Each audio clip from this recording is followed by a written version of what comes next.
Assalamualaikum warahmatullahi wabarakatuh. Selamat berjumpa dengan gue Wes. Semoga teman-teman selalu sehat dan dilimpahkan rezeki oleh Allah Subhanahu wa taala. Kali ini, akhir ini ada seorang pemain baru di masalah ijazahnya Pak Jokowi. Dia seseorang yang kurang pandai, bisa dikatakan bodoh lah. Kuliah aja mau DO, ya. Lulusnya juga lama, tapi dia mencoba keberuntungan biar tenar dengan mempermasalahkan, menggugat Pak Jokowi. Dia adalah seorang lulusan UGM juga, tapi fakultas hukum. Tapi fakultas hukum yang alumni fakultas hukum UGM yang nggak pinter. Saya katakan nggak pinter karena memang gaya bicaranya jelas tidak meyakinkan. Satu. Yang kedua, dia ngomong sendiri kalau kuliah mau DO. Dia masuk tahun 97, lulus tahun 2006. Ya, 9 tahun. Kalau orang pinter, ininya cerdas, nggak bakalan lama, nggak bakalan kuliahnya nggak bakalan lama dan nggak bakalan di DO. Apalagi ngomong sendiri di depan kamera kalau dia mau di DO. Nah, siapa dia? Dia seorang dari Klaten kalau nggak salah ya. Namanya Sigit Pratomo. Dia baru muncul kali ini. Ya, itu tadi mungkin mau cari panggung lah. Mau cari kesempatan untuk tenar. Kita ikuti videonya dulu. Mas sendiri sebagai fakultas hukum ya? Fakultas hukum. Alumni tahun berapa Mas? Kalau aku masuknya itu 97 Mbak. Nah, cuma hampir DO itu. Aku hampir DO, terus 2006 itu diminta untuk menyelesaikan. Ya aku selesaikan. Mungkin harapannya dengan adanya persidangan ini seperti apa? Harapannya itu gini. Kalau untuk publik itu kita mencoba menetralkan hal-hal yang selama ini justru diduplikasi dan diimitasi terus oleh beliau Pak Jokowi. Sedangkan itu secara konsep hukum menurut kami keliru. Pertama, misalnya masalah asas yang siapa membuktikan dialah yang, siapa yang menggugat dialah yang membuktikan. Nah ini kan nggak tepat loh. Kalau didengung-dengungkan terus kan dapat tempat itu. Karena di situ berlaku asas reus apa itu? Sebentar Mbak. Reus in excepiendo fit actor. Artinya kan bagi seorang tergugat yang kemudian dia itu mempunyai dalil pembantah, maka dia itu berlaku sebagai aktor. Aktor itu apa ya? Dia berlaku sebagai penggugat. Artinya dia memiliki kewajiban juga untuk membuktikan. Nah, faktanya apa? Dalam persidangan itu beliau kemudian menghadirkan teman-temannya, menghadirkan arsip-arsip. Termasuk terakhir itu Januari itu kita baca di media, nanti boleh dicek, mengajukan pinjam pakai di Polda Metro terhadap ijazahnya. Nah berarti kan di situ terbukti tidak benar itu kalau semata-mata orang yang itu harus membuktikan. Orang yang dituduh ketika dia itu kemudian menegasi itu dia juga harus berkewajiban untuk membuktikan.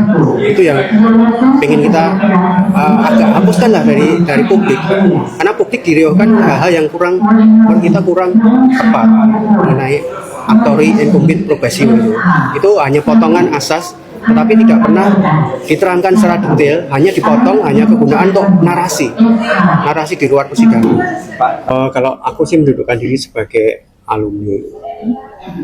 Jadi kita sebagai alumni merasakan permasalahan-permasalahan ini kan harusnya taat juga pada ADART ya. Jadi Pak Jokowi itu kan saya mengakui beliau lulusan dari Fakultas Kehutanan, mestinya kan beliau tunduk pada ADART agama. Salah satunya berupa Pak Jokowi menjaga nama baik nama motor. Kalau letak perbuatan melawan hukumnya Pak Jokowi itu gimana? Kalau dari sudut gugatan itu, beliau itu tidak pernah mendatangi persidangan untuk menunjukkan ijazah, baik lewat persidangan itu sendiri maupun pada publik.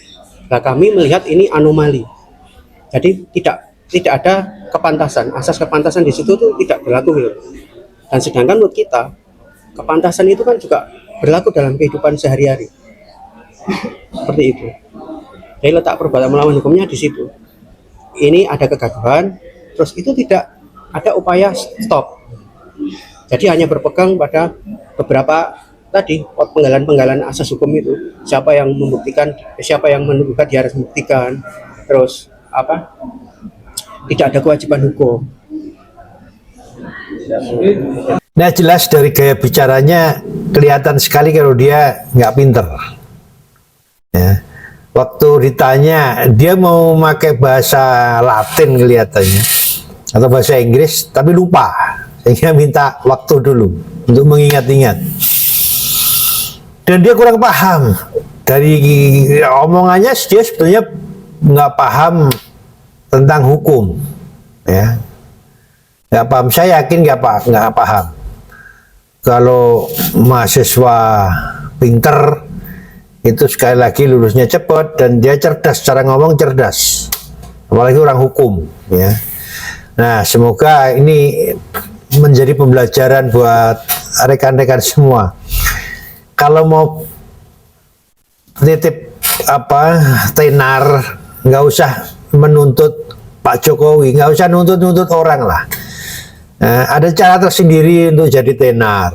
Jadi jangan mencoba keberuntungan untuk tenar dengan memanfaatkan orang lain, apalagi memanfaatkan kasus orang lain. Dan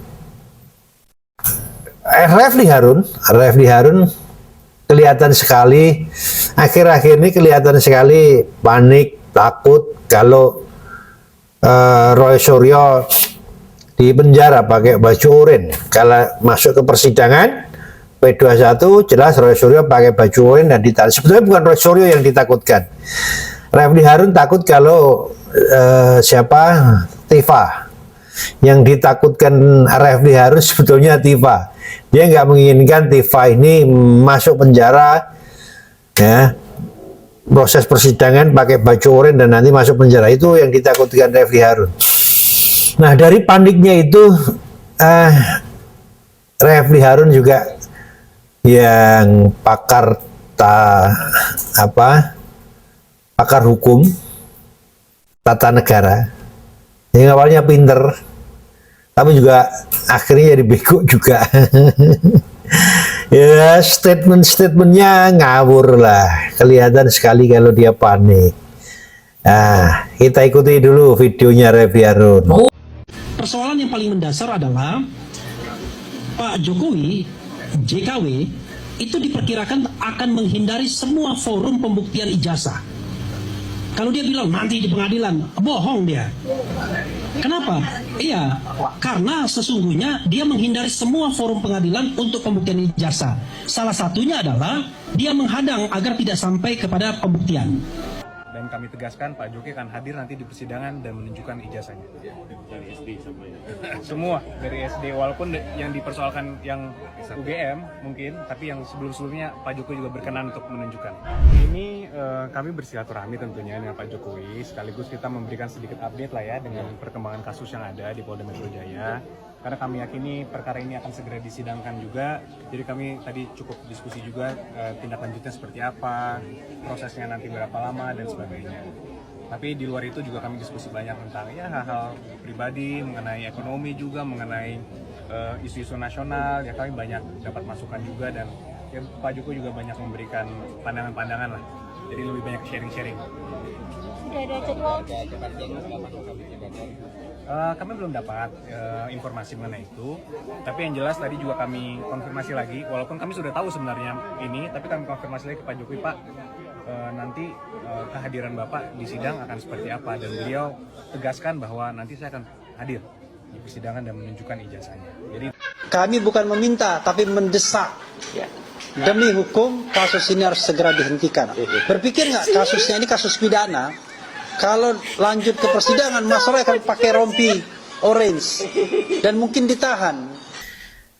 Nah, videonya Refli Harun tadi mengatakan, ya, persoalan yang paling mendasar adalah Pak Jokowi diperkirakan akan menghindari semua forum-forum pembuktian ijazah. Ini ngawur, dia nggak berdasar. Ya, kalau di CLS memang Pak Jokowi nggak harus hadir sendiri dan tidak harus membuka ijazahnya. Di sidang CLS itu bukan merupakan sidang untuk membuktikan ijazah Pak Jokowi asli atau palsu, itu bukan. Salah, itu Refli Harun sudah nggak pinter juga. Sama dengan Sigit Pramono, udah kelasnya sudah sama dengan Sigit Pratomo yang dari Klaten, yang sarjana hukum dari UGM tadi. Ya, kelasnya Refli Harun sudah jatuh ke situ. Ya, jadi dia menyaksikan. Sebetulnya itu gebrakan Refli Harun aja karena takut terjadi persidangan, terjadi P21. Ya, pinter-pinternya pengacara itu memang pinter-pinternya bersilat lidah, menggiring opini dan provokasi. Ya, sebetulnya itu. Dan juga si Roy Suryo yang selama ini mengatakan 99% ijazah Pak Jokowi palsu, padahal dia selama ini hanya membawa fotokopi ijazah Pak Jokowi, dan dia sendiri yang mengatakan fotokopi itu bukan alat bukti. Nah, kali ini Roy Panci itu seperti seorang penyidik. Dia datang ke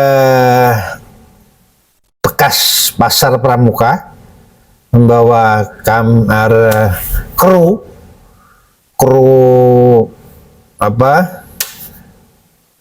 kameramen. Ya, di situ Roy Suryo menceritakan, dia hanya cerita, mendengarkan, menurut masyarakat, menurut orang, dia nggak tahu aslinya seperti apa. Dia hanya menceritakan kabar burung, padahal kabar burung itu belum pasti benar. Kita coba lihat seperti apa Roy Suryo di pasar Pramuka, bekas pasar Pramuka. Secara langsung dan memperlihatkan kepada publik lokasi kios yang pernah beroperasi dan disebut mencetak ijazah dalam tanda kutip palsu Presiden ke-7 Joko Widodo. Ya. Areanya masih lurus di sana ya. Dan ini anehnya, kenapa masyarakat yang dulu eks ini itu menyebut ini bukan sekedar terbakar, tapi dibakar. Karena satu, peristiwanya terjadi jam 5 sampai setengah 6. Jam 5 sampai setengah 6 pagi. Kebakaran selama 2 jam penuh. Habis sekitar 200 kios. 100 meter dari sini tuh hanya Polsek Matraman. 300 meter dari sini tuh Branber atau kantor madam bakaran. Masa habis? Itu terjadi di tahun akhir 2024 kemarin. Setelah setelah rame-rame kembali soal ribut ijazah palsu, dan akhirnya setelah itu kan awal itu kan ada pengaduan ke Bareskrim soal ijazah palsu. Areanya ini Bung Roy. Iya.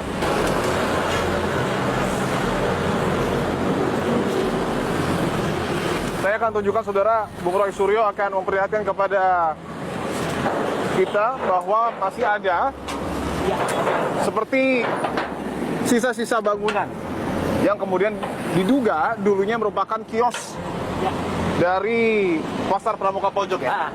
Kalau bisa ngintip, bisa nggak kameranya, lensanya masuk gitu? Bisa. Coba. Ini ya. Ya. Jadi dulu ada sekitar 200-an lebih kios di sini. 200 kios lebih. Dan orang nggak usah nutupin lah, orang nggak usah nggak tahu. Ya, dulu ini terkenal banget. Bahwa yang namanya Pasar Pramuka Pojok itu sangat terkenal, dan boleh dikatakan kalau tadi didengarkan dari statement Pak Bitor, ya, bahkan dia juga mengaku banyak petinggi dari partainya itu yang membuat juga di sini. Gitu. Dan itu sudah Anda konfirmasi kepada mungkin orang-orang di sini? Sudah. Ya, mereka juga bilang sering Pak dulu ada orang membuat kayak gitu. Cuman kalau sekarang bukan nggak berani loh. Sekarang di belakang Pak bisik-bisik. Jadi masih ada. Masih ada. Nah, di Pasar Pramuka dia menyangsikan.